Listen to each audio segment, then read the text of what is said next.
pessoal. Hoje o Ruído Rosa vai trazer um conteúdo um pouco diferente. Hoje a gente vai falar com o Demian Garcia, que é professor de som e música para cinema na Unespar. Você também dá aula de história história de cinema e cinema japonês. Cinema japonês. Eu quero muito falar sobre isso, se der tempo, porque eu acho muito legal. Eu sou a Isa, do Ruído Rosa. Hoje a gente tá aqui no estúdio do Vini Macedo, meu querido amigo. E com o Demian, que eu tô muito feliz. Cara, eu tô muito feliz de você estar aqui. Que massa que rolou. Que bom, também. Massa. O Ruído Rosa é um projeto independente de pesquisa sobre música e áudio. Eu não sou apresentadora. Eu tô aqui pra aprender. Eu acho que o objetivo é que assim, eu fui falar com você. Não, a gente se falou no Instagram, daí eu falei, Demian, que massa essas coisas, né? Você já veio com umas ideias sobre música concreta, sobre cinema e tal. E daí eu falei, cara, podemos se encontrar pra gente conversar sobre isso? E o Demian falou, sim, podemos nos encontrar. E daí eu perguntei, tá, mas você toparia se fosse gravado? Né? Porque o intuito é realmente aprender, mas também espalhar o que eu aprendo. Esse é o objetivo do Ruído Rosa. E daí o Demian topou, o Vini topou, eu estou aqui, estamos nós três aqui e vamos fazer isso. Eu acho que vai ser bem legal. Vai ser bem legal. Tô bem animada. Você me adicionou lá e quando eu vi coisa ligada a som, coisa assim, geralmente eu gosto de estar em contato com esse pessoal que faz som. Daí eu fui ver quem é você, né? Foi aí que a gente começou a se falar. Sim, eu postei aqueles stories e daí um amigo meu me mandou um artigo seu. Deu o da música concreta e cinema. E daí eu comecei a ler, deixa eu ver se essa pessoa tem Instagram. Daí você, né? Você tinha, e daí a gente começou a se conversar. Legal, e hoje estamos aqui. Nunca imaginaria que tomaria essa proporção, mas estou bem feliz. E a minha pergunta... Assim, eu queria começar... O que foi? Começar as perguntas. É começar as perguntas. Mas é uma pergunta tranquila. Para além do tema principal, eu tenho muita curiosidade de entender também qual que é a tua história com o som, com a música. E eu queria que você falasse um pouco... Eu vou esperar o helicóptero passar. Gente, aqui a gente tá cobrindo também a Globo, tá cobrindo... Vão ter umas imagens aéreas, assim. A gente não conseguiu alugar o drone, não tinha disponível, daí a gente pegou um helicóptero mesmo. E a transmissão ao vivo pela Globo no helicóptero acabou. O que eu ia perguntar? Era... Deixa eu pegar minha cola. Era alguma coisa sobre som, né? Meu trajeto que eu cheguei no... Isso, eu queria entender quando que surgiu, então, interesse por som, e daí mais especificamente por som no cinema. Então, quando foi especificamente, não me lembro exatamente, né? Eu estudava piano desde pequeno, estudei piano, fui atrás, né? Pedi estudar durante um bom tempo, comecei a tocar, e com adolescente ainda eu comecei a fazer teatro. Comecei a fazer teatro amador. A minha mãe deu aula durante muito tempo no curso de artes cênicas, então acabava tendo contato com esse povo, e daí, desde a minha primeira peça que eu fiz de teatro amador, né, como eu tocava já me chamaram, daí eu acabei compondo a música da peça. E daí eu comecei a trabalhar com isso, fazendo música, compondo. Tiveram algumas outras peças que eu acabei sempre compondo a música, e às vezes também fazendo sons, né, sonoplastia, né, às vezes atuando, às vezes só fazendo a música, fazendo sons. Daí o pessoal que eu conhecia que estudava, e eu fui fazer artes cênicas, eu fiz artes cênicas, né? Mas por causa disso, eu entrei em artes cênicas e em música ao mesmo tempo, fazia artes cênicas à noite, música de manhã. Mas fiz só um ano de música, não deu muito certo na faculdade de música. Eu acabei conseguindo fazer mais música na faculdade de artes cênicas, porque eu acabava fazendo todos os trabalhos, eu acabava fazendo a sonoplastia, fazendo a música dos colegas, essas coisas assim. Então meu trajeto foi muito no teatro, e daí na faculdade também me envolvi com o pessoal da dança, né? Então, comecei a compor para dança também, dança mais contemporânea, né? Nada clássico. E daí foi um trabalho muito interessante trabalhar com a dança, que a dança traz uma outra coisa, né? Como é movimento só e não tem fala, né? A música tem uma presença diferente, né? Uhum. Você quase que você vê a tua música, né? Em movimento, né? Você tem uma relação que é bem legal. Então, me envolvi muito com isso, fui ler muito sobre dança, Laban, a galera que desconstrói, né, os movimentos em termos de coisa, e comecei a tentar pensar da mesma forma na música. Foi um trajeto bem legal com isso. E daí é isso, daí me formei, continuei fazendo isso, e daí eu caí, como todo mundo, eu fiz publicidade. Corta! Trabalhei com publicidade há alguns anos. Trilha sonora? Eu fazia tudo, trabalhava em estúdio para fazer publicidade. Então a gente pegava filmes, ou spots de rádio, ou filmes, e compunha, fazia som, fazia tudo, né? Eu falo brincando assim, né? Não voltaria, mas é uma escola bem interessante, né? Tirando a loucura, os egos, as coisas todas assim, né? É uma escola muito legal, né? Que você aprende a fazer tecnicamente, né? Te dá... Tem bastante demanda também, né? Tem demanda, tem o estresse das loucuras, não sei, acaba fazendo você aprender a ter velocidade, tentar pensar em qualidade dentro da velocidade, enfim, que valeu por isso. Mas ali eu comecei a mexer, foi ali que eu fui muito mais para trabalhar com softwares, né, de som. Né? Eu compunha no meu sequenciador, eu tinha algumas formas de fazer, tinha um ADAT, né, 8 canais, né, fazia essas coisas caseiramente, assim. Eu fui para o computador, onde começou a trabalhar com mais coisas, né, sonorizar filmes, né, né? E daí começou a pintar, a partir disso comecei a fazer som de filme. Era filme publicitário, mas era filme. Alguns, né, filmes mais institucionais, maiores, isso. E aí também pintou contato com diretores que também também fazem publicidade, porque precisam de dinheiro, mas que fazem filme, né? E daí começou a pintar curtas, algumas coisas, produzir sons para cinema. Então foi mais ou menos assim que eu caí no cinema. Daí a coisa foi crescendo. O Paulo Biscaia, que é um cara que é um parceiro, né, de trabalho assim de muitos anos, não vou falar aqui porque é muito, desde antes da faculdade, imagina. Que eu já fazia as músicas para o teatro, compunha para teatro para ele, começou a fazer cinema também, então comecei a fazer os trabalhos para ele para o cinema, então comecei a me aproximar.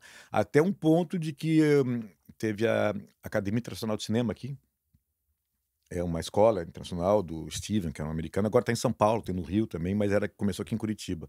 Ah, começou aqui? Não Começou aqui em sabia. Curitiba. Eu fiz um curso lá em janeiro desse ano. Ah, é? Lá em São Paulo? Aham. Começou aqui. Foi bem legal. Tem muita gente que começou aqui, gente que está fora fazendo bastante coisa, muitos filmes por aí, rolando de uma galera que começou aqui. E me chamaram para mixar os filmes do final do semestre, né? E daí eu descobri que me chamaram para salvar os filmes do final do semestre. Por causa porque o som, né? Porque o som não tinha aula de som, não tinha coisa, não, né? Era som na câmera, era uma coisa assim, tinha aula de cinema, do audiovisual tinha uma aula de visual, né? E nessa eu fiz tudo, aquele negócio, né, de salvar a coisa. Nessa eu conversei com eles e falei, gente, tem coisa muito simples aqui, que não, né? Dei uma forçada e eles me chamaram para dar aula. Ah, legal. Né? Daí eu comecei a dar aula lá. E daí comecei a me aproximar muito mais dessa parte da educação de dar aula, do processo todo, né? Com a galera. Quando eles foram para São Paulo, era para meio que eu ir, mas eu tinha minhas coisas aqui. Mas eu já estava meio que inserido. Nessa época também dei aula no Centro Europeu, som para o cinema, e começou a aumentar. Foi a época que eu larguei a publicidade. Foi essa época que eu larguei a publicidade. Quando comecei a dar aula na Academia de Cinema, já estava com bastante trabalho. Eu larguei a publicidade, eu era sócio de um estúdio, assim, larguei total. E daí mergulhei no cinema a fundo, assim, de fazer pós-produção, de fazer som direto, fazer tudo, assim. Então foi assim que eu caí. No Centro Europeu você dava aula de som para cinema? Som para cinema. No curso de cinema deles? No curso de cinema, Legal. Massa.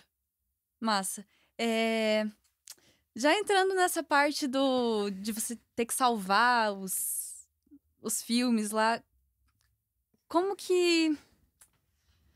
Ai, essa pergunta é muito polêmica, né? Mas já vamos entrar nela. Ontem a gente falou um pouco sobre isso. Eu sempre falo que é audiovisual, não é visual-áudio. O áudio é importante, mas uma coisa que eu tava pensando hoje de manhã é que as pessoas acham que vídeo é imagem. E daí, será que vídeo é imagem ou será que vídeo é imagem e som? E onde que fica, qual que é o lugar do som na produção audiovisual e no cinema, né, consequentemente?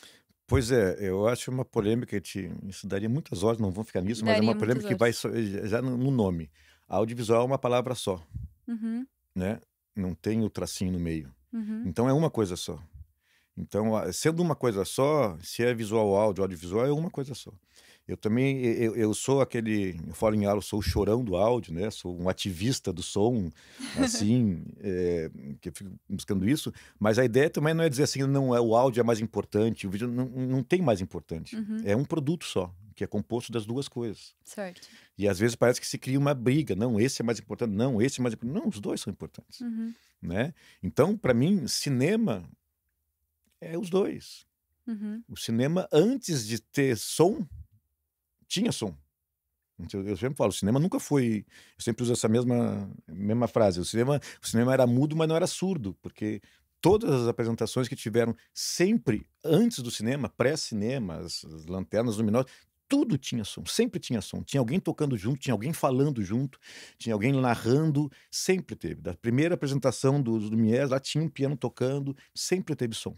uhum, O que aconteceu em 1927, que falam, o começo do cinema sonoro, não é o cinema sonoro, foi o começo do cinema sincronizado, que o som estava sincronizado e não descolava. Você sai do espetáculo vivo, que é o teatro, que mudava, porque mudava quem tocava, era uma orquestra, era um piano, eu escolhia tocar mais alegre, mais mudava as músicas, né? Mas sempre tinha música, mas não existia não era um produto só, era sempre uma mistura das duas coisas. uhum. A partir de 27 virou um produto só.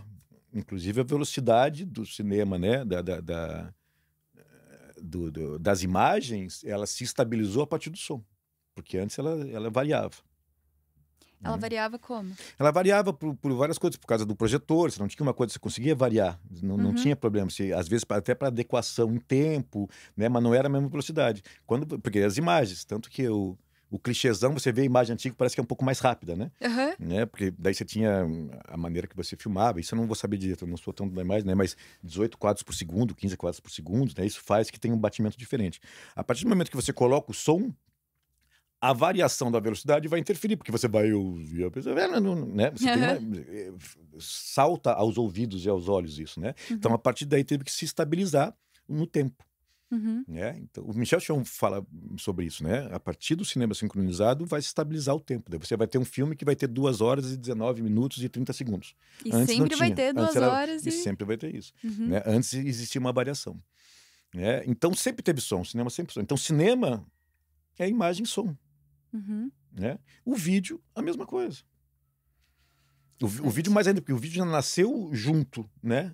Já nasceu junto. Quando você grava a imagem e som no mesmo suporte, mesmo que ele fique separado lá dentro, ele é no mesmo suporte. Uhum, O cinema, mesmo sincronizado, ele nasceu com um projetor e um disco, que durou pouco tempo, né? Logo, logo ele foi para o som óptico, né? Que é na uhum, película, separado, mas junto, no mesmo suporte, né? Então vídeo, cinema, audiovisual, é tudo, é os dois. Inclusive quando você resolve não botar som, porque o silêncio também é som. O silêncio também, a pausa também é música, aquela história, aquela velha discussão. aham. Então, mesmo que eu decida não ter som, tem som. Então, a importância é uma coisa só. É um corpo só. Você consegue, a gente, né, que tem a sorte de eu vejo e escuto, né, a gente não se priva de um, né, a gente está sempre usando os dois, né, para viver, Sim, para sim. existir, os outros sentidos também, né. Uhum, Então, são as duas coisas. Quando a gente vê uma coisa sem som, a gente conversou ontem, né, a imagem nos traz na nossa cabeça sons. uhum. Assim como a gente escuta só sons, rádio, audiodramas, né, audioséries, eu tô um fanático por audiosérie agora, fico ouvindo audiosérie. É muito louco, porque você fica construindo a imagem na cabeça, você que faz a imagem na cabeça. Então Uhum. eles estão necessariamente vinculados.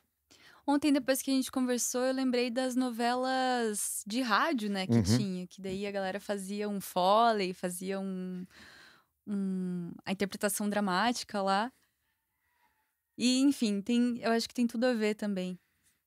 De alguma forma, né? Tem, eu acho que tem tudo a ver. E volto, eu acho que não tem importância, tem maneiras diferentes. Eu acho que imagem, som, elas atingem as pessoas de formas diferentes. Isso não quer dizer que mais ou menos, melhor ou pior. São formas Uhum. diferentes. Eu tenho trabalhado muito com cinema de horror e minha tese fala sobre isso, né? Sobre emoção. E medo é ouvido, né? A escuta é um órgão muito ligado ao medo, né? E daí, estudando isso, você vai para, nossa, você vai para fisiologia, né? Para neurologia. Nós temos dois canais ligados à amígdala, não amígdala aqui, amígdala no cérebro, né? Que vai ligar a emoção, né? E eles falam sobre os dois canais. Eu não vou me lembrar agora, sim, isso eu devia ter estudado, não sabia que ia falar nisso, para lembrar direito. Mas enfim, são canais, dois canais. A imagem é um canal direto até um sentido do cérebro. É, não, desculpe. O som é um canal direto, essa medida que vai causar emoção. Então, ouço alguma coisa, eu posso ter emoção. Então, eu ouvi alguma coisa no meio da noite, alguma coisa que eu não estou acostumado, eu já vou entrar em alerta, Uhum. né? Isso é dos povos primitivos. Está no meio da floresta, está no meio da noite, você não vê nada, você ouve um som, você fica em alerta porque pode ser uma ameaça, Certo. né? É isso. A imagem, ela passa por um segundo caminho, que ela vai passar por alguma coisa, que eu não vou lembrar agora, né? Mas que vai racionalizar, vai pensar. Então ele vai passar por um filtro que vai pensar racionalmente, Vai né? entender o que é aquela imagem para daí formar Vai entender uma exatamente. opinião. Então são duas formas. Uma atinge diretamente a emoção, a outra vai passar por uma racionalização para chegar na emoção. Então quando você Uhum. pensa no filme de horror, de medo, quando você ouve os sons, aquele negócio, você fica com medo na hora. Quando você vê o monstro, daí a imagem fala assim: ah, ele é muito grande, eu tenho que correr para lá.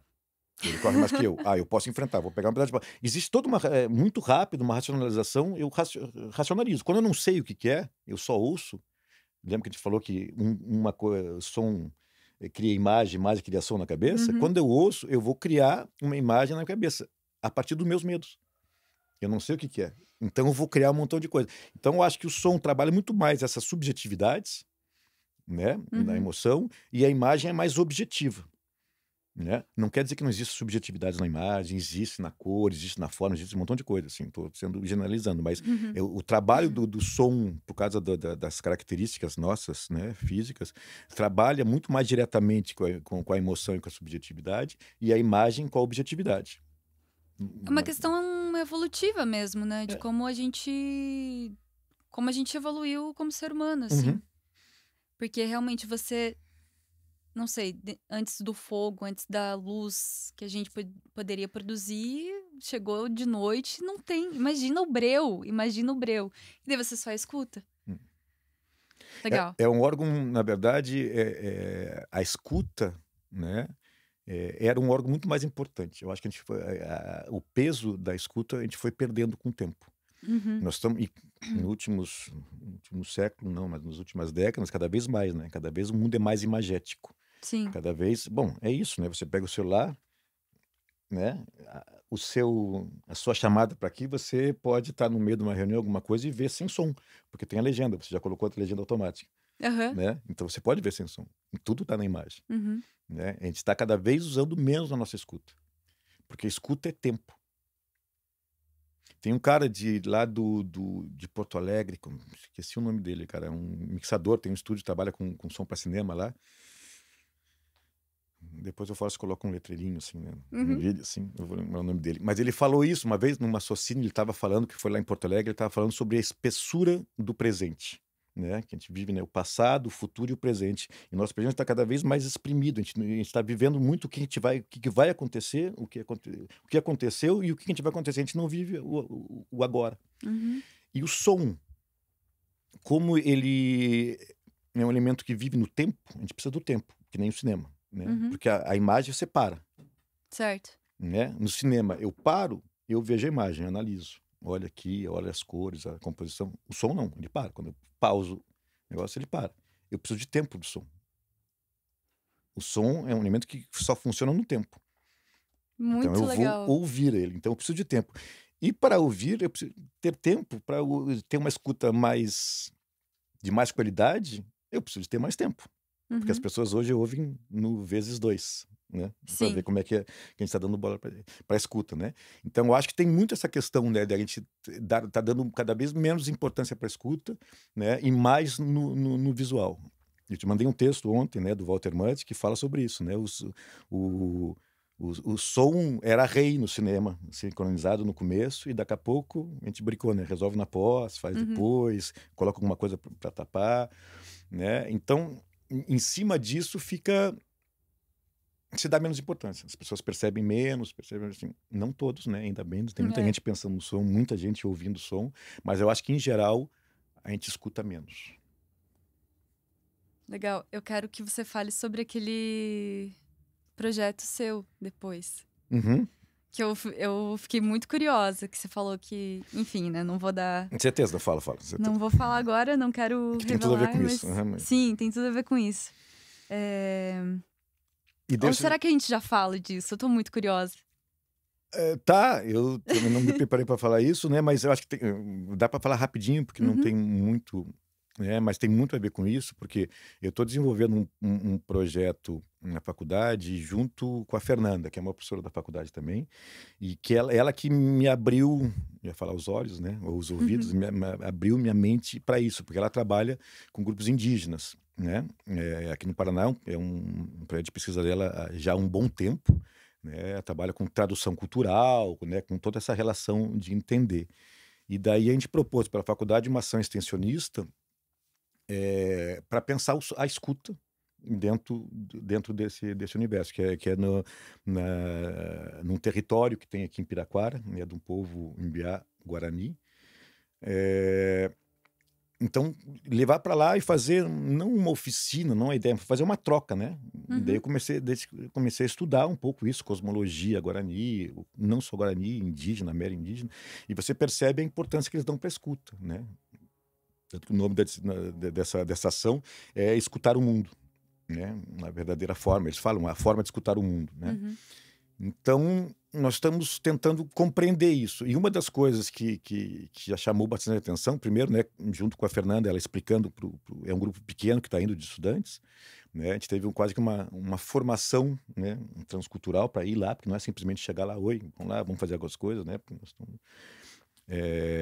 a gente compreendeu várias coisas, né, e fazendo as visitas lá, eu também compreendi que eles têm um tempo diferente.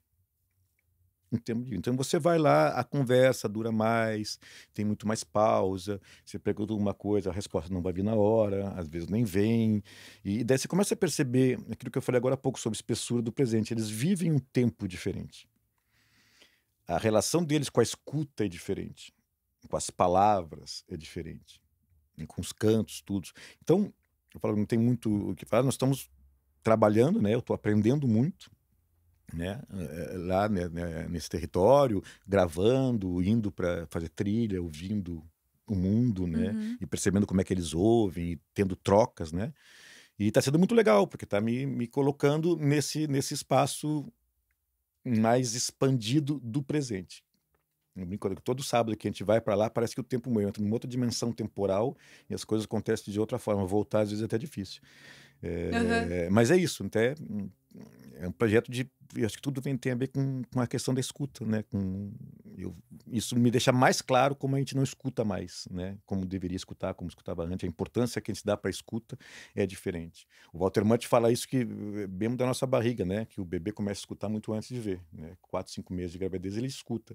Além de escutar coração, respiração, escuta a voz da mãe, a voz do pai, quando o pai é presente, a voz do mundo, música, bicho, ele escuta de uma Uhum. forma diferente, né? Então, tudo é guiado pela escuta. Quando ele nasce também, porque ele vai ver não vê muito bem, né? Muito próximo, mas cada vez mais a visão começa a tomar conta, eles começam a se equilibrar, e daí daqui a pouco a visão começa a tomar conta e a escuta vira um acessório. Uhum. E só para a gente voltar, para não se perder tanto, assim, né? Porque senão a gente vai até as 2 da manhã, que é legal. Eu falo pelos cotovelos. Mas eu acho que isso reflete um pouco essa questão da escuta e da importância que tem com o cinema, como o Walter Matthau diz, mas também com a importância que se dá ao cinema. Quando você vai filmar alguma coisa e quando você fala, nós resolvemos na pós. A gente faz, a Uhum. gente faz, não, isso não teve problema, não, não se preocupa, né? Que a gente fica 45 minutos montando uma luz para fazer uma cena, daí você sabe disso, você pede 5 minutos para testar o som num tempo que a diária vai acabar e o tempo já foi muito tempo disso, né? Existe uma, não é Uhum. todo mundo que faz isso, mas a gente vê muito disso no cinema. Sim, sim. E essa importância do resolve na pós, e é um resolve na pós assim, o Nicholas Becker, que é o cara que fez o som do Sound of Metal, aquele filme, né? É um cara que eu entrevistei lá na França, é um cara genial, assim, é um francês, eu até copiei, vou falar aqui, até copiei dele, ele fala que se chama de ativista de som, eu tô na onda dele, falo assim, vou virar um ativista de som. Ele fala uma coisa que para mim é genial, e eu sempre uso, assim, ele fala assim, para mim fazer som, e que em muitos filmes se faz, fazer pó de som, não devia ser botar um papel de parede. Porque é isso, você coloca um papel de parede para esconder as falhas, Uhum. corrigir alguma coisa e ficar bonito. E Uhum. fica mais bonito, dar uma cor, não sei o que lá, isso. Ele fala o som deveria entrar no projeto do arquitetônico, Sim. né? Para falar assim, aqui é melhor, vamos abrir essa porta um pouco mais, essa parede aqui podia ter uma coluna. Quando você está montando o filme, está pensando em foto, em mise-en-scène, não sei o que lá, o som devia entrar ali, estruturalmente. Mas em uma grande parte, ele é o papel de parede. Você faz, você Sim. filma, você tem um bom. Isso não tem nada a ver com qualidade de captação sonora. Não tem nada a ver com Uhum. isso. Você tem um bom som direto assim, e daí vai para depois. Daí o que, que eu faço? Eu tenho que fazer em cima disso. Eu tenho uma casa construída, tenho que botar o papel de parede, deixar bonito. Porque ele vira um segundo plano, vira um elemento decorativo e não um elemento estrutural. Eu falei demais. Tô falando Não falou Deixa demais. você falar demais, É deixa você falar um pouco. uma. Né? Nossa, mas é exatamente isso. É exatamente isso. É até meio desconcertante, assim, porque, poxa, né? E Mas. é isso, mas daí vamos lá, né? Esse é o mundo capitalista, esse é o tempo, as coisas que têm que ser produzidas, as coisas descartáveis, cada vez é mais isso. Como é que você vai fazer uma coisa se vem. Tem um grande amigo meu que é fotógrafo. Ele passou um tempo, ele faz filmes, ele é um baita de um fotógrafo. Ele faz uns filmes bem legais, assim, mas já fez publicidade, já passou por tudo, né? E ele foi fazer série. Hum, Ele foi fazer uma série, foi pro Rio fazer uma série, e conversando com ele, ele falou, cara, é uma pauleira que, na verdade, é quase publicidade. Só não é publicidade porque não tem um cliente, aquele cliente que não entende nada, né? Que quer uhum, aquilo, né? Porque quer, ali você tem outro cliente, que na verdade é a produtora, porque tem um tempo para fazer, não sei o que lá. É diferente porque é a mesma pauleira, mesmo grau de fazer rápido, de fazer as coisas, que você não tem tempo do presente, de ver, respirar, o que é, tanto na foto quanto no som, tudo. uhum. O Eduardo Santos Mendes, que é um professor lá da USP, um cara que faz som também, gosto muito de conversar com ele, que ele estava falando um pouco sobre isso, por exemplo, que nas séries, principalmente Netflix, as séries americanas, a gente estava falando até do trono de, como é que é, o Game of Thrones, mas alguns outros assim, mas que é muita gente trabalhando, é muita correria, a qualidade é ótima, mas não está tendo mais BG. O editor de ambientes não está tendo mais, eles estão se cometindo por música. Coloca música por tudo, não precisa do BG. Eu tenho os efeitos, né, os efeitos Uhum. especiais, os hard effects, não sei o que lá, e daí música. O fundo é música, não preciso mais criar, vou criar passarinho, vou tirar um passarinho, quero deixar mais tenso, então vou botar um grilo, vou deixar mais grave. Toda essa construção que a gente pode fazer de ambiente, não tem mais. Que é muito rica, né? Que é muito rica. Você já participou de algum filme. Você é sound designer também, né? Uhum. E você já participou de algum filme pensando o som antes na pré-produção? Sim, eu tento muito sempre isso. Eu sempre tento, né? Eu tenho feito poucas coisas ultimamente por causa da minha tese, mas Cara. eu tento fazer isso. Até vou contar uma história aqui que talvez tenha a ver com isso, né? Foi um piloto que eu fui fazer de uma série há um tempo atrás. Então foi um trabalho que eu fui fazer que era um piloto de série. Eles iam filmar 2 episódios de uma série para fazer um piloto, né? Uhum. E é um pessoal legal que eu gosto de trabalhar, né? Uma produtora bem legal que já tinha trabalhado junto antes com curta-metragem, publicidade, né? E daí me ligou, vamos fazer tal coisa, queria voltar a trabalhar com você, com isso, assim, assado. A gente fechamos o cachê, fechamos tudo, ok, beleza. E eu falei, legal, quando é que tem reunião? Isso era, eu acho que fevereiro, mas não me lembro exatamente assim. Isso foi 2014, eu acho, 2013. Daí ela falou, não, não se preocupa, a gente vai filmar, a gente deve voltar a falar lá por agosto. Eu falei, não, mas... Não, Não. eu quero estar na reunião, eu quero estar na reunião de análise técnica, eu quero estar nesse momento, né? E daí mandei, mas não dá, não temos cachê para isso. Eu falei, mas a gente já fechou o cachê. Eu não estou pedindo mais cachê para isso.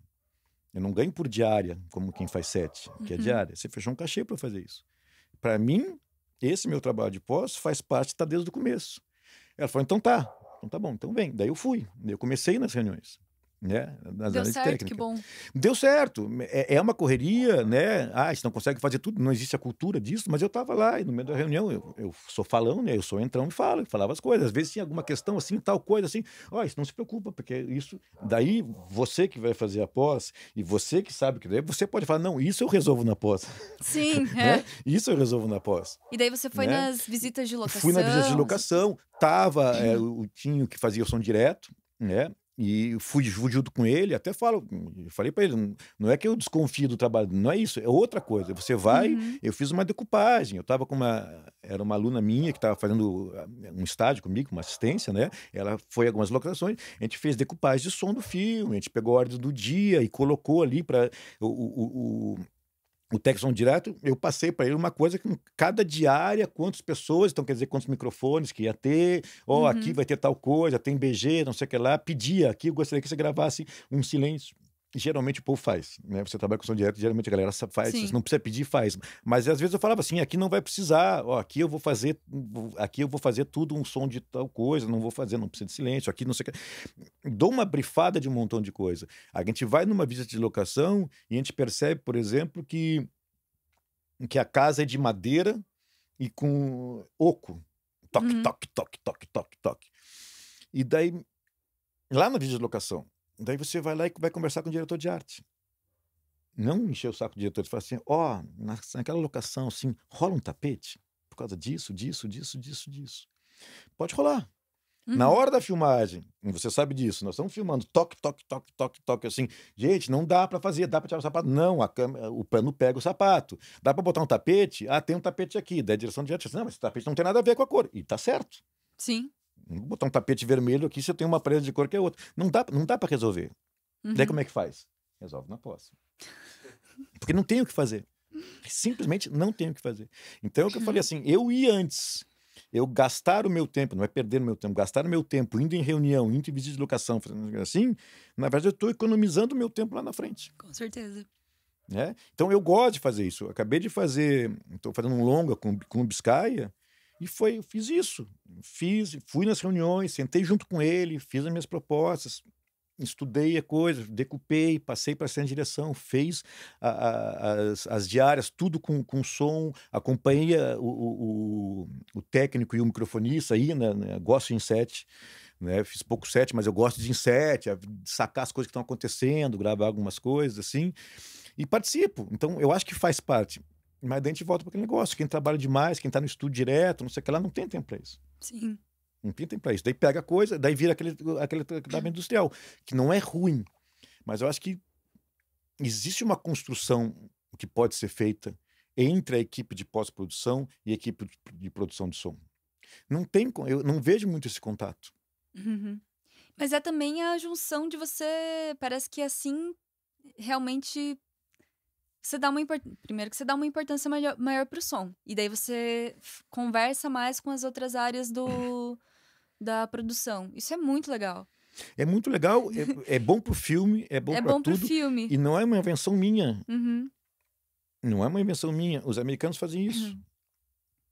Tem vários filmes, tem um livro sobre cinema que é Sound Designer, né, do Sonnenschein. Ele explica isso. Ele explica essa cadeia sonora do responsável do som, o cara que vai pensar o som, que tem vários nomes no mundo, né? Ele começa a leitura do roteiro. Leitura do roteiro, anota as coisas, vai conversar com o diretor, vai dar suas ideias, que ele pode não aceitar, né? Mas pode aceitar alguma coisa, vou entender. Eu faço uma leitura, eu decupo, faço um mapa sonoro, passo para a equipe do som direto e vou trabalhar em cima disso, desse caminhar. Então não é invenção minha, isso se faz em Hollywood, não por tudo, mas se faz em Hollywood, Uhum. né? Na França, sim, o Nicolas Becker, esse é a mesma coisa, ele está sempre brigando, ele fala, é complicado, porque muitas vezes me chamam para papel de parede, né? Mas eu estou sempre lutando para estar junto, eu gosto de estar junto, eu gosto de discutir antes. No Sound of Metal, ele pegou o diretor 2 meses antes de começar a filmar e levou numa câmera anecoica, para o Uhum. cara ouvir o silêncio, né? Uhum. Aquele, né? Para ele entender aquilo que é. Né? Ele conversou com a galera que usa aquela prótese de cóclea, né? Coclear, alguma coisa assim. Né? Ele faz um negócio que é muito antes de filmar. É um projeto que vem de antes. Uhum. Né? Então, isso, claro que isso vai influenciar no filme, claro que isso vai ter influência na fação, na maneira de se fazer o filme. Mas é só um pouquinho, não muda nada, não interessa, é um trabalho em conjunto, né? Mas se separa muito. Como é que se faz a imagem? O diretor de fotografia está desde o começo, filmando, pensando, e ele está lá no ajuste de cor, Uhum. na colorização. O Walter Murch, ele vai falar isso. O primeiro cara que chamaram de sound designer, né?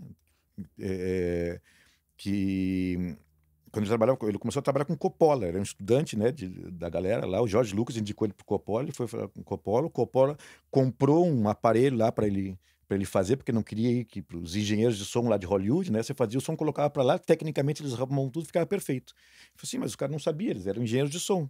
Ele queria alguém que pensasse o som dele, fala assim, precisa de alguém que pense o som durante o filme, como se pensa a fotografia durante o filme, o diretor de fotografia que faz isso. E ele começou a fazer isso. Uhum. Né? Então, lá de trás começou essa relação, né, de se pensar. Isso anos 70, né?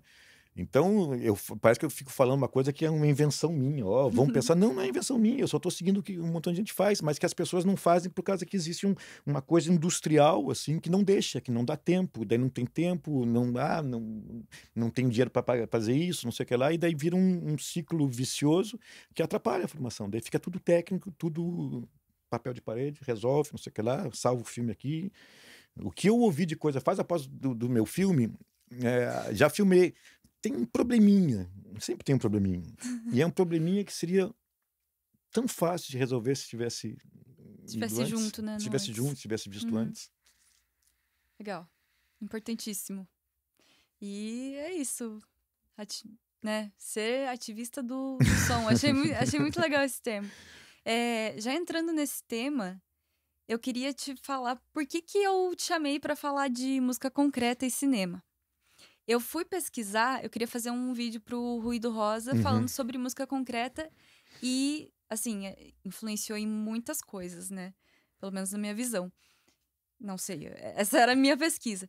Só que eu queria relacionar a música concreta com Pink Floyd. Tipo, o The Wall tem muita coisa de gravação e manipulação de sons para criar uma paisagem sonora, né? Uhum. Não que a música concreta seja isso. Eu queria que você falasse o que é a música concreta. E queria também dizer que a primeira vez que eu fui ouvir o Schaffer, que eu ouvi acho que é o Orfé 51. Pode ser, acho que é isso. Acho que foi. Eu coloquei pra ouvir, na hora eu pensei, parece que eu tô assistindo um filme de olho fechado. E daí eu li o teu artigo e eu adorei. Que bom. E eu queria que... E você falou que você não concorda com tudo, né? Que você fala nele. Mas eu queria que você falasse pra gente como você define a música concreta, como que ela se relaciona e como que ela se relaciona no cinema. Bom, o fato de não concordar com tudo, ainda bem, né? Eu escrevi esse artigo em 2013, eu acho, né? A gente muda, né? Faz bem mudar, né? São poucas coisas, eu acho que em essência eu concordo, são algumas expressões que eu uso que eu falo que não deve se usar hoje, várias coisas, né? Eu falo desenho de som e eu descobri que é errado falar desenho de som. Design não é desenho. Design não é desenho, design é projeto? É projeto, concepção, e a gente traduz. Tem duas, né? Design pode ser desenho ou pode ser concepção, né? Projeto. Né? E a gente usou só o desenho como tradução, na verdade, esqueceu o outro, que é projeto. Então, quando você é um projetista de som, um cara que vai fazer a concepção do som, não vai desenhar o som. Às vezes você faz o uso, né? O software como se estivesse desenhando. Pode ser também, mas em essência não é. E como o design já entrou, como diz o Ulisses, que é um outro professor de som lá, ele sempre fala isso, como o design já entrou no dicionário brasileiro, a gente pode usar o design de som, né? Em vez de... Certo. Mas Legal. são besteirinhas, coisinhas do tipo. Vamos pro sujeito. Então, eu acho o trabalho de música, a música concreta, você falou que eu vi o Schaffer, eu já vi algumas outras coisas, o Michel Chon, uma coisa genial. Eu acho uma coisa genial. Eu tive essa mesma sensação de você também, de ouvir falar isso é um som de um filme, né? E eu escrevi o artigo meio que nessa linha, pensando nisso, né? Pensando nisso, porque se for pegar as técnicas, o material, os equipamentos, o que você faz para manipular o som para o cinema, né? E você vai gravar isso, e isso vai sair em alto-falantes, né? Isso é a mesma coisa da música concreta. Né? É o mesmo caminho, né? A maneira de escutar, quando ele fala da escuta semântica, né? Que é um significado, a escuta que tem uma fonte, e o que a gente usa mais na música concreta, que é a escuta reduzida, né? Que você esquece a fonte, esquece o significado e pensa simplesmente na matéria sonora, né? Eu acho que são coisas que a gente usa quando a gente manipula, quando a gente está fazendo uma pós de som, quando a gente está fazendo coisa, criando sons, né? Manipulando tudo. Então, eu escrevi isso. Daí, o interessante foi quando eu voltei para a França, que foi depois desse artigo, eu comentei com o Michel Chon. Michel Chon tinha sido meu orientador no mestrado lá. E eu conversei com ele e falei disso. Ele meio que, não é assim, não. Né? E daí ele fala assim, não, porque a música concreta é algo que é só para ouvir. Né? Então, daí, respondendo também, entrando na pergunta do que é música concreta. É um movimento que surgiu com Pierre Schaeffer, né, em 48, né, que ele se chamou de música concreta, é ele, né, tem o Pierre Henry, o Baez, tem uma galera, né, do grupo que começa a pensar junto, vamos chamar de música concreta, ou música acusmática. Eles falam muito do acusmática, é aquilo que você não vê a fonte, que você ouve o som e não vê a fonte. Ele fala, o rádio, por exemplo, é acusmático. Eu só ouço, eu não vejo a pessoa que está falando. Hoje em dia, o rádio não é mais acusmático, né? Nem o podcast. Você entra na internet, né, e você vê o cara da rádio, né? Enfim, aqui, né? Tá fazendo... Mas, enfim, o rádio antigo era acusmático, você não vê a fonte, né? Então, o trabalho é isso, é gravar sons, registrar sons num suporte, né? Na época, um suporte de fita magnética, né? Hoje em dia pode ser até digital, mas você gravar o som no suporte e reproduzir em alto-falantes. Então são a música de alto-falantes. Então você vai fazer uma apresentação, você vai ter alto-falantes, às vezes inclusive vários, né? Você tem toda uma parcelização, pode ter, né? Então a música concreta é uma música gravada sobre um suporte, produzida em alto-falantes, então acusmática. Né? Então ele fala, não tem imagem. Ele fala, e depois eu li, né, citou em algum lugar, em entrevista, ele vai falar isso assim, né? A música concreta, ela não tem imagem, né? Ela não está ligada à imagem, até porque ela pode criar uma outra forma de ver o mundo. Aquilo que eu dizer, a imagem que ela vai te trazer é tua. Eu entendo, é bonito isso. É bonito, É legal. Mas daí existe, eu acho que uma coisa, o Xion acho que não vai ouvir isso, não vai sair traduzido em francês, mas não, eu falo para ele. Mas qualquer coisa a gente traduz só essa parte. Existe uma coisa que eu acho que existe um purismo muito grande nesse ponto, né? E ele vai falar isso. Então, se um compositor de música concreta compõe música concreta, se vai fazer para uma imagem, ainda mais para um filme, não é mais. É outra coisa. Não é mais, porque ela não pode estar no filme. Mesmo que sejam os mesmos instrumentos, mesmo que seja a mesma forma. Então vai mais em nomenclatura. A música concreta, eu acho que ela é mais purista nesse sentido, e eu não sou um especialista nisso, eu estou te respondendo assim, né, do pouco que eu sei, né, eu sei que tem gente de Curitiba, inclusive, que é muito mais por dentro disso, mas na mesma época, 49, 50, na Alemanha surge um outro movimento que é de música eletrônica. Que não é o electro music de hoje, né? É um movimento era um grupo que é Electronic Music, alguma coisa assim, em alemão, lá em Colônia, eu acho, que começou a trabalhar produzindo música a partir de sons gerados eletronicamente. Então, geradores de onda, coisas que passam por instrumentos eletrônicos que vão gerar isso, né? E no meio disso tudo surge o que a gente vai chamar de música eletroacústica. A eletroacústica vai pegar essas coisas que são eletrônicas, porque tem a mesma característica, porque o eletrônico tem que sair por um alto-falante, as coisas que são a música concreta, né, do Schaffer, dessa galera toda, mas algumas coisas mais mistas, alguma coisa também de paisagem sonora, de gravação de paisagem sonora. Então surge esse que eles vão chamar de música eletroacústica. Daí o povo hoje tem toda essa coisa, o povo fala música eletroacústica, música concreta, quase como se fosse a mesma coisa, mas tem umas diferençazinhas, né? Uhum. E dentro desse experimentalismo que tem nessa virada, começo dos anos 50, vai aparecer outras coisas também, né? Tem o John Cage, né? O John Cage é complicado você definir como... Ele é um cara da música experimental, música contemporânea experimental. Talvez o guarda-chuva maior seja uma música contemporânea experimental, onde você tem música concreta, música eletroacústica. Eu posso estar falando besteira, eu não tenho nenhum conhecimento de causa para falar isso, tá? A gente não tem referência embaixo, eu tô falando... Mas É uma conversa, só... é uma conversa. O John Cage faz isso, tanto que eu até mandei um vídeo para você, ele tem a apresentação que ele faz ao vivo, então não tem alto-falante, que ele usa liquidificador, banheira, piano, ele prepara o piano, coloca água no piano, ele cria sons, né, não convencionais, não musicais, e cria música a partir disso. Né? Então tem muita coisa acontecendo nessa época, criando coisas novas. O Ennio Morricone, além de fazer som para cinema, é o cara que ele participa de um grupo de música experimental na Itália. Nuova Geração, não me lembro o nome do grupo também, depois eu mando para você botar na legenda. Mas... que vai misturar jazz com música serial, com música concreta, música eletrônica, ele vai misturar tudo, ele vai fazer tudo isso. E quando o Ennio Morricone vai para o cinema, ele faz isso. É o primeiro cara que meio que embaralha as fronteiras do que é efeito sonoro em música. Né? Você vê os US, ele vai usar o tiro, não sei o que lá, o relógio no meio da música, você não sabe se isso está na música, não sei o que lá, ele mistura isso nos diálogos, né? Italianos são aqueles filmes mais de... Também ele vai misturar isso, ele vai usar uma coisa de experimentalismo, assim, misturando tudo. Então, o que acontece no cinema, as pessoas começam a usar isso, como é uma coisa diferente, uma coisa de vanguarda, o povo começa a usar isso no cinema.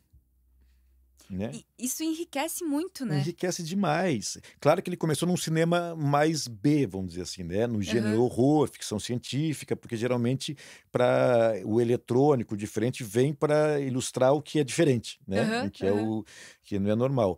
Mas se for pensar a fundo, experiências de música eletrônica, não a música eletrônica, mas instrumentos eletrônicos vêm do começo do século. O Theremin. O Theremin é de 1920. Foi usado em King Kong, foi usado na Noiva do Frankenstein, foi usado no Spielberg do Hitchcock, e naqueles filmes todos de ficção científica dos anos 50, né? O Dia que a Terra Parou, tem o Theremin. Nossa, esse é um dos instrumentos mais legais que existem. É genial. Tem as ondas matelot, que é um outro instrumento que tem umas teclas que você faz também. Enfim, se usou esse tipo de coisa, mas ele foi... Esse movimento do começo dos anos 50, música eletrônica, surgiu ali como uma coisa mais encorpada, né? Como um movimento realmente que está até hoje e que é importantíssimo. O grande problema, porque eu falo do purismo, é as pessoas às vezes não aceitarem que uma coisa pode se mutar, né? Se mestiçar, se misturar, né? Isso acontece mesmo na música erudita, quando as pessoas não aceitam. Muita gente ainda, e eu falo ainda porque poucos anos, 3, 4 anos, eu vi isso na França, na Universidade Francesa, de música, que não aceita uma análise de música para cinema misturando imagem com música. Não, uma amiga minha falou assim, não, você tem que faz de novo e fala só da música. Você fala assim, ainda hoje... Então existe uma coisa que às vezes é complicado de gente muito purista que não quer misturar, e as coisas têm que se misturar. E a música concreta acaba se misturando como música concreta mesmo, ou não como música concreta, desculpe, Michel Chão, pensando da maneira da música concreta. Daí se você vai ter alguns exemplos que me vem na cabeça agora. Tem uma mulher que é pouquíssimo conhecida, que é a Daphne Oran. É uma inglesa, uma das pioneiras da música eletrônica. Ela trabalhava para a BBC, e ela começou a trabalhar usando várias películas e usando som óptico e mudando e trabalhando, criando sons a partir disso. Enfim, criou um aparelho, né? Ela vai fazer a trilha eletrônica do filme Os Inocentes, que é de 61. 61 vai ter isso. No The Haunted também que é 63, também vai ter um trabalho de serialismo, mas também de sons muito forte. 64, Japão, negócio do Japão, o Toru Takemitsu, que é um dos compositores geniais, conhecidíssimos lá, trabalhou com Akira Kurosawa, trabalhou com Teishi Gahara, fez muita coisa interessante, era um fã do John Cage, fala muito de John Cage. Tem um filme chamado Kwaidan, que ele vai fazer o filme é uma partitura eletroacústica. Ele vai pegar os sons, um lugar de passo, de porta fechada, vai manipular eletronicamente e vai colocar no filme, tirando sincronia, botando sincronia, fazer tudo assim. É genial, é uma obra eletroacústica. Pelo menos não oficial, mas né? Daí você vai para mais tarde, você vai, você vai pro Nova Hollywood, A Noite dos Mortos-Vivos, do Romero. Eles vão trabalhar com isso, vão pegar isso, vão manipular eletronicamente, gritos, falas, um montão de coisa. O Massacre da Serra Elétrica, o Tobe Hooper vai chamar um cara, N. Bell, não sei se é o nome exatamente isso, e eles vão fazer uma música no estilo, da maneira da música concreta. Eles vão pegar sons da serra elétrica, sons de cacarejo, som de batimento, som de coisa assim, vão manipular eletronicamente e vão fazer uma música. Entra extra-diegeticamente, só que como ele está usando coisas dali, você já não sabe se a coisa vem do cenário, se vem da música. É um trabalho genial. Então as pessoas começam a usar a forma de se pensar a música eletrônica para colocar nos filmes. E que a básica é essa, né? Eu estou gravando, colocando no suporte, aquilo que eu falei, pegando sons cotidianos, não necessariamente musicais, colocando no suporte, manipulando ele eletronicamente, né? Digitalmente, hoje em dia, sim, né? E reproduzindo. A diferença é com uma ligação, tendo relação com a imagem. Tendo relação com a imagem que nem sempre é a mesma coisa da imagem, né? Não. E fica melhor quando é a mesma coisa. Né? Quando você cria uma tensão. Você não precisa... Não é ilustrar, né? Não é que a pessoa faz assim, faz... que é quase isso, né? A pessoa bate na porta... Não. Ele coloca camadas a mais que vão atingir daí o emocional. Daí eu tô vendo uma coisa, tô ouvindo, mas eu tô ouvindo mais do que aquilo que eu tô vendo. Né? Eu vou um pouco além disso. Ontem você falou uma coisa muito legal sobre 1+1, que eu achei muito bom. É que, para mim, isso, né? Você simplesmente ilustrar a imagem com som, você está fazendo que 1+1 é igual a 1, não é mais 2, né? É a história que eu sempre uso esse exemplo, mas é o mais fácil. Né? Você vê uma imagem de alguém fazendo assim, num filme mudo, né? A gente ouve o toque, toque, toque, toque. Né? E isso, uma galera na época, isso teve um manifesto contra o cinema sonoro do Eisenstein, Alexandrov, lá na Rússia, teve uma galera dos Estados Unidos que fez, o Chaplin estava junto, contra isso, o René Clair na França, fazendo um manifesto contra o cinema sonoro. Todo mundo fala assim, são contra o som no cinema. Não. Se você lê o manifesto, ele é contra o uso redundante do som. O Eisenstein, nesse manifesto, fala assim, o som deveria ser usado de maneira contrapontística com a imagem. Né? Então, se eu tenho essa imagem aqui e coloco toque, toque, toque, toque, a revolução do cinema sonoro. Não, eu já ouvia isso. Eu botando toque, toque, toque, toque, eu só vou ouvir uma coisa que tá 1+1 é igual a 1, não tenho 2, não crio nada a mais. Eu só botei alguma coisa que não vai. E quando você usa um cinema, não só, porque a sincronia é importante para a realidade, né? Se eu bato assim hoje em dia e não ouve o som, tem até pode ter um motivo, né? Tem um porquê. Tem um significado. Então a gente sincroniza tudo. Mas o que mais traz pro filme? O que não é sincronizado, o que não estou vendo. Então, o que mais vai trazer para mim é o toque, toque, toque, toque. Se a câmera ficar na minha mão, é o que está lá dentro. A resposta do que está lá. E eu não estou vendo. Então, daí o que é a imagem, eu batendo aqui, e o 2, não é o 2, né? Mas eu falo o X, que é a imagem, e o Y, que é o som que vem de dentro, né? O resultado é N, é a minha fórmula. X mais Y é igual a N. Porque pode ser um montão de coisa. Sim. Porque pode ser um grito, Pode ser um chiado, pode ser um barulho de coisa quebrando, sei lá, pode ser um barulho que eu não identifique, né? E eu vendo uma imagem, né? Aqui, né? Nós estamos com uma câmera só, né? Eu brinco nas coisas mais simples do mundo é isso, né? O comum é fazer, né? Eu tenho uma câmera em você e você fala. Eu tenho uma câmera em mim e eu falo. Uhum. Câmera em você, você fala, câmera em mim, eu falo. Isso é o normal. Uhum. Agora, se eu deixo a câmera em você e eu tô falando, né? Você tá ouvindo o que eu tô falando? No áudio, e tô vendo tua cara, tipo assim. Então eu tô falando uma coisa muito alegre, ela tá assim, boring, né? Então eu já a informação da mudou. imagem já Aham. defende assim, porque assim, cara, o cara tá com uma coisa e ela tá achando um saco, né? E como é que é isso? Como é que tá levando isso? O que será que ele que tá ali fora tá pensando disso tudo? Ele tá rindo? Não sei. Então você cria um montão de possibilidades. Se eu falar o que Massa eu tô falando, eu tô demais. falando, eu não sei o que ela tá pensando. Então, Uhum. eu focar no que eu tô vendo sempre é importante a sincronia, mas é limitado a simplesmente criar uma realidade do mundo, que o mundo é imagem e som.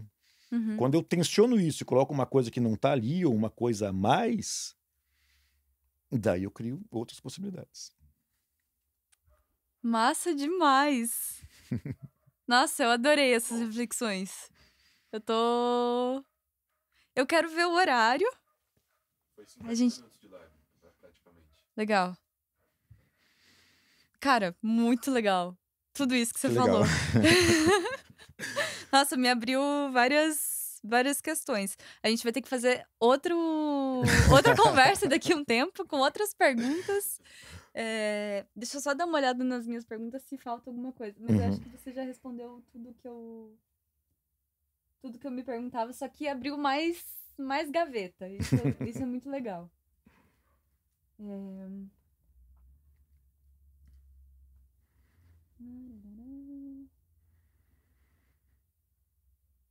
Tá, acho que... Essa é a hora dos comerciais, né? Entre Essa é a propaganda, hora dos comerciais. Ah, gente, é assim, né? Vou fazer o quê? É ao vivo mesmo. É ao vivo. Eu acho que... Vamos fechar? Ou não? Você que sabe. É que eu tô tão, tipo, meu Deus, tem muita coisa pra pensar. Tem muita coisa. O que você falou que ia falar depois era do meu projeto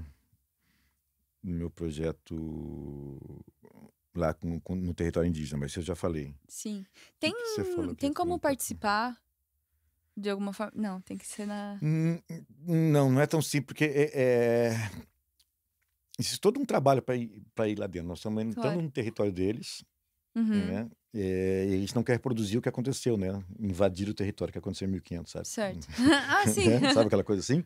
Então tem todo um sistema de negociação. E já é complicado. Nós estamos Uhum. chegando lá. Existe muita gente que vai lá, eu vejo, né? Vai à escola, vai visitar o território indígena, vira um exotismo, sabe? Aquela coisa, vamos ver os indígenas, Sim, vamos sim. ver, né? Então, já tem uma coisa assim, porque geralmente o povo só vai lá para tirar, né? Sim. Para ver o que é, para achar bonitinho, tirar foto Uhum. e pronto.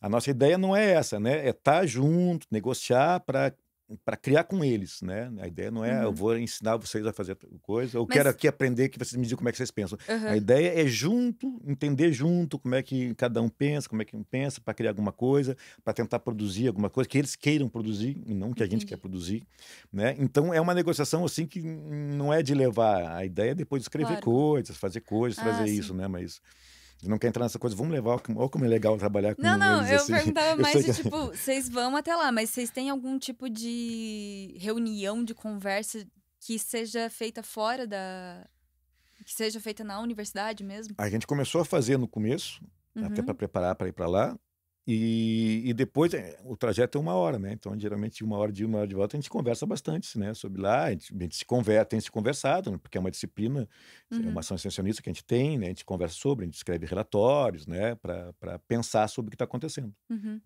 Legal. Bom, eu vou querer... No momento que tiver alguma coisa publicada, eu vou querer legal. saber com certeza. E eu queria que você indicasse pra gente uma obra. Pode ser um filme, um livro, ou alguma coisa que você tá lendo, ou qualquer coisa que você queira compartilhar pra gente te conhecer um pouco melhor, não só no som. Ultimamente eu tenho... Tá complicado né, leitura, ver coisa, porque eu tô na reta final da minha tese, que já dura um tempão, eu tô muito fixado nisso, né? Minha tese é sobre a construção do medo através do som. E eu pego cinemas de fantasmas japoneses e faço uma comparação com os americanos. Então eu tô muito fechado nisso, né? Então Uhum. provavelmente é como qualquer coisa que vai vir na minha cabeça diretamente serão Tá filmes de ótimo. fantasmas japoneses. É, mas, nossa, que pergunta difícil. Indicar uma obra. Quais obras você relaciona na tua tese com cinema japonês? Com medo e Nossa, tal. tem muita coisa, Tem né? tantas. Tem muita coisa. Ó, dessa onda, então, eu até falei já, né? Tem esse filme Kwaidan, né, do Kobayashi de 64, com a música do Toru Takemitsu, que é uma coisa bem teatral, né? O cinema japonês não é um cinema fácil, né? Não é Kodama coreano, assim, né? Uhum. É diferente, mas é um filme genial, assim, e pensar o som e a música nisso, né? Eu acho que todos esses filmes que eu falei têm um pouco a ver com isso, né? Você pega o Massacre da Serra Elétrica, né? Tem toda essa construção. Os Inocentes é um filme genial, em termos de música e som, né? É, você pegar os filmes do Kiyoshi Kurosawa são geniais, dos meus filmes top 3 assim, talvez seja o Kairo, né, do Kiyoshi Kurosawa, que é um filme de 2001, mas ele é muito atual. O trabalho de som também é genial. Os japoneses, eu tenho percebido, pelo menos, não só os filmes de fantasma, mas os filmes contemporâneos não tão blockbuster, assim, não tão de exportação, assim, né, ação, essas coisas, mas tem muita coisa. Tem Koreeda, que estava com um filme há pouco aí, um monstro, tem Naomi Kawase, Oyama, o Makoto Nozaki, tem muita gente interessante, o próprio Kurosawa, é, o Tamaguchi, que é o do Drive My Car, que é outro filme, né? Mas uma coisa que eu vejo muito no cinema japonês, que a gente não vê no cinema ocidental todo, são silêncios. Mas silêncios absolutos. Do filme, né? Não Uhum. existe silêncio absoluto, mas de eles cortarem o som completamente. Engraçado, Zero. porque eu queria te perguntar, eu não fiz essa pergunta, mas eu queria te perguntar qual que é a importância do silêncio no cinema. Porque assim, na música a gente sabe da pausa e do silêncio, a gente sabe. Mas qual que... Porque eu acho muito importante, mas eu não tenho embasamento teórico nenhum. Não Mas, precisa de basamento teórico para ser importante, para achar legal e para usar, né? Mas sim, sim, mas... só quando você for escrever uma tese. Então, já que você está fazendo... Silêncio dá para fazer um encontro de 1 hora só para falar de Só pra falar de silêncio. silêncio. Beleza, tá Gente, semana que Mas vem... Cadê? não, mas rapidamente assim, né? Tem muito caminho para ir nisso, né? Tem um livro do John Cage que ele fala sobre silêncio. Uhum. Ele tem aquela obra 4 minutos e 33 segundos, não sei se, né? Que são 4 minutos e 33 de silêncio, Uhum. né? Mas não é só isso, né? O silêncio, né? Silêncio. Uhum. A obra é exatamente isso, né? Sim. Que Uhum. cada apresentação vai ter um som diferente, porque o silêncio é diferente. Uhum. No começo as pessoas xingavam, as pessoas brigavam, que achavam absurdo. Depois, hoje o povo ri, às vezes o povo fica em silêncio mesmo. Daí tem, né? Ele Tem gente que cria tosse, tem uma gente que espirra. espirra, que se levanta, que, né? A ideia é exatamente dele deixar um espaço aberto para os sons do mundo naquele momento e como da reação, né? Essa efemeridade das coisas. Também não é tão simples assim. Escrever um livro para falar, não vou falar numa frase, né? Claro. Mas tem muita coisa. Então, para mim, o silêncio no cinema tem tudo isso e um pouco mais, né? Daí a gente pode filosofar, né? E ter um outro encontro, né? Caminhos da filosofia, né? E pensar, o que é o silêncio? E a gente pode E com ter... isso fechamos. Mas o que tem? Sabe, tem o silêncio do que não é falado, tem os Uhum. silêncios são as pausas entre uma fala e outra, né, esses buracos que tem, né? Lá no território tem bastante, né? Às vezes esse silêncio. O silêncio às vezes pode ser o não ter som, ó, fica um silêncio aqui, né? Mas quando você faz som direto, você está no meio na praia, vamos gravar um silêncio? Como é que é o silêncio? Um silêncio de noite na cidade. É o silêncio. Uhum. O Daniel Deck, que é um outro cara de som lá em francês, ele fala muito disso, que o silêncio é composto de um monte de pequenos sonzinhos, Uhum. né, que compõem o silêncio. Então, o silêncio tem infinitos silêncios diferentes, que podem ser compostos de maneiras diferentes, né? Esse é um tipo de silêncio. Fora Uhum. o silêncio subjetivo que eu falei, o silêncio eu silenciei quanto àquilo, né? Uhum. Eu não me manifestei, então foi um silêncio que doeu, né? Eu Uhum. não falar nada para uma pessoa que precisa ouvir, né? Ou silenciar de não, enfim, tem todos esses outras nuances, né? No texto tem silêncio, né? No livro você pode perceber silêncios assim e mais, né? Mas pensando fisicamente, existe o silêncio que não existe, mas existe, né? Que é o silêncio absoluto, que é a ausência completa de sons. Isso não existe para nós. Então, eu tava pensando, não existe pra nós, é impossível, mas no cinema você consegue. Você faz Beleza, você tirou a faixa de é, som ali, mas quando você for passar o filme, não vai ter silêncio, né? As não, pessoas vão é escutar por, outra é coisa. por isso que eu chamo de silêncio absoluto do dispositivo, Uhum, né? uhum, Porque daí o que vai acontecer? Você vai ouvir outra coisa, a pessoa se mexendo, né? Porque não, o John Cage, quando ele foi para essa câmara anecoica, né, para escutar o silêncio, né, que ele queria escutar o silêncio, ele vai lá e daí ele sai e fala, eu ouvi coisa, ele ouve o coração dele, corrente ele sanguínea. fala de corrente sanguínea, fala que os neurônios, enfim, tem várias pessoas que falam, mas de qualquer forma você vai ouvir alguma coisa, porque Uhum, alguma coisa se mexe no silêncio, né? Então uhum, não existe ausência, ou tem no mínimo ar, né? Existe o ar se movendo, por isso que essas câmeras tentam tirar o máximo do ressoar, né, da reverberação desse ar que mexe, por isso que chamam de câmeras anecoicas, que é para testar, geralmente eles usam para testar ruído de equipamentos, de máquinas, para fazer uhum, isso. Mas então não existe o silêncio absoluto, uhum. só no vácuo. E daí tem outra discussão depois da física quântica, que daí vai para outro lugar mesmo. Mas daí quando você tira tudo, você está abrindo espaço para outros sons, né? Uhum. Então, depende da sala que você tá, você vai ouvir, vai depender do tempo que você deixa o silêncio, né? Então, daí como é que se usa silêncio no cinema? Você tem várias formas. Você pode fazer contraste. Você enche de som e tira.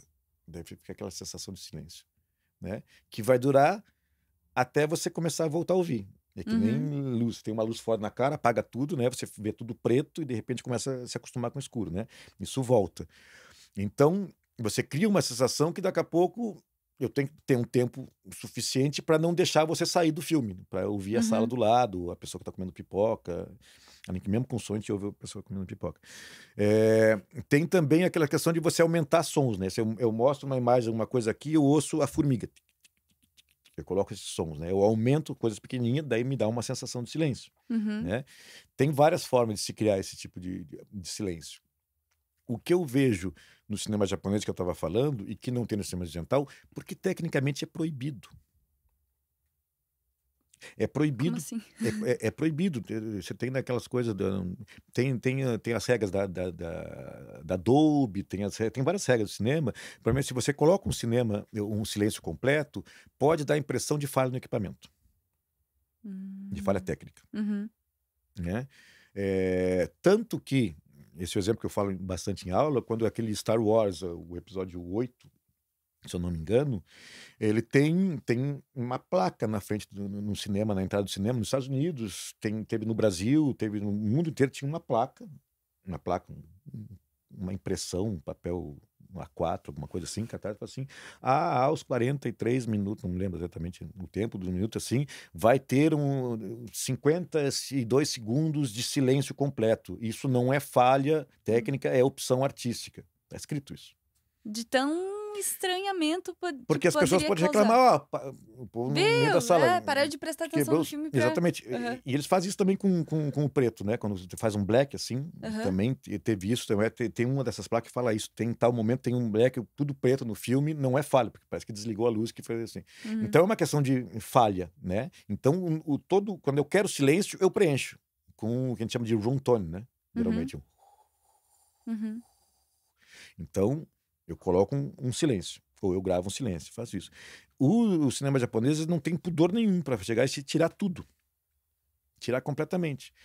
O que tá, quando a gente está acostumado a ver, mas não só quando está acostumado a ver filme, né? Eu não me espanto mais, mas o que acontece? Nos filmes de fantasma, no caso que eu estudo, que tem bastante, ele cria um desconforto.